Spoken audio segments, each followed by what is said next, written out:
Alors cette journée est donc consacrée aux dernières nouvelles de l'univers, qui offre effectivement un parcours assez extraordinaire dans l'histoire de notre univers, des planètes aux galaxies lointaines, en passant par les trous noirs et le Big Bang. C'est en fait le prétexte pour aborder trois questions d'ordre philosophique qui replacent un petit peu notre questionnement fondamental de l'homme dans l'univers. Ce sont les fameuses questions: qui sommes-nous, devenons-nous et où allons-nous?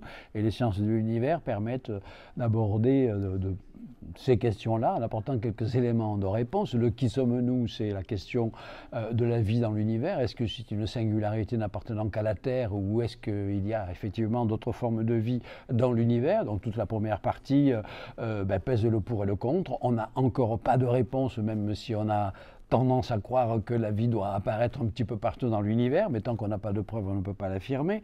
Après, d'où venons-nous? C'est la grande question des origines. Comment se forment les planètes? Comment se forment les étoiles? Comment se forment les galaxies? Est-ce que l'univers lui-même s'est formé dans le fameux phénomène du Big Bang?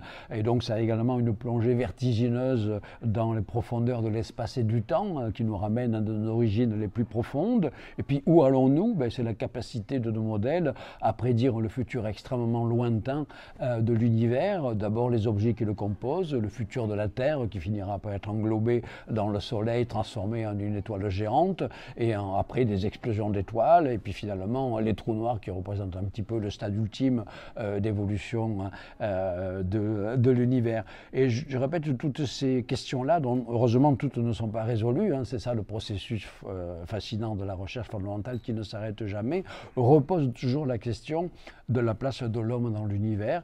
Est-ce que nous sommes au centre de quelque chose? Alors certainement pas au centre physique en quoi que ce soit, il n'y a pas de centre spatial ni de centre temporel, mais une réflexion plus philosophique nous dit que finalement les conditions mêmes de notre existence requièrent certains paramètres particuliers de l'univers, et on s'interroge: si les paramètres avaient été différents, est-ce que nous serions là pour en parler? Et comment se fait-il que notre cerveau soit équipé de capacités intellectuelles à mesurer notre petitesse, ce qui nous confère d'une certaine façon une certaine forme de grandeur.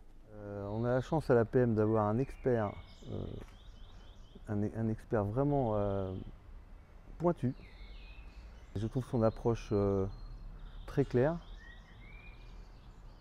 une qualité de donner l'information à la fois pour que tout le monde comprenne, et puis surtout se poser plein d'interrogations sur ce qui nous entoure. Mais en tout cas, c'est un sacré personnage, une pointure, et on a la chance, encore une fois, à l'APM de découvrir des personnages de qualité. Là, c'est plutôt sur de la culture générale, mais c'est ce qui me passionne. J'aime bien aussi ces décalages, où l'application qu'on peut en faire en entreprise, elle n'est pas évidente sur le moment, mais ça permet d'avoir une ouverture d'esprit très intéressante et s'enrichir, comme à l'APM tout le temps d'ailleurs.